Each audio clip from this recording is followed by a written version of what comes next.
শহীদ হতে হবে।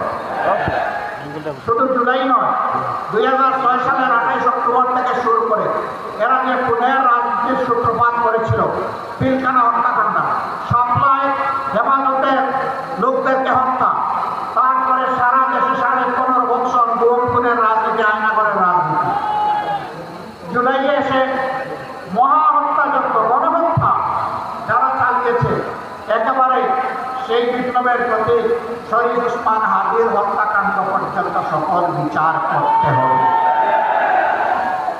যদি এই সরকারের সেই বিচার করার সাহস না থাকে, বলবো নিজেদের ব্যর্থতার দায় স্বীকার করে বিদায় নেয়। পরবর্তী সরকার এসে সেই বিচার করবে ইনশাআল্লাহ। আপনারা তৈরি আছেন? শুধু এই মাঠে তৈরি থাকবেন না 24 ঘন্টা, 2 দিন 1 দিন নাকি সারা জীবন?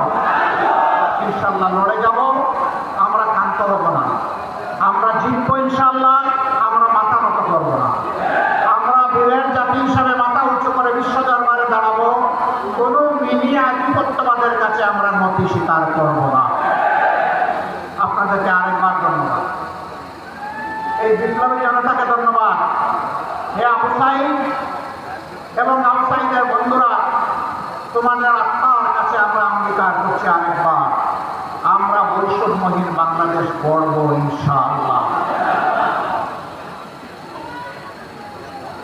গণভোটের গণরায় বাস্তবায়নের মাধ্যমে ফ্যাসিবাদের কবর দেওয়া হবে ইনশাআল্লাহ।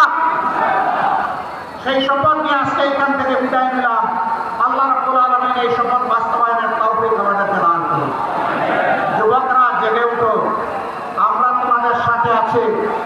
আজকে ডক্টর কর্নেল অলি আহমদ বিপ্লবকে জিজ্ঞেস করেছিলাম, মুক্তিযুদ্ধে দেশকে মুক্ত করার জন্য লড়াই করেছিলেন, আরেকবার প্রয়োজন হয়ে পড়ছে, আপনি কি করবেন? তিনি বলেছেন, আমি সমান তালে লড়াই করব। তিনি 100-র কাছাকাছি পৌঁছে গেছেন। তিনি যদি সমান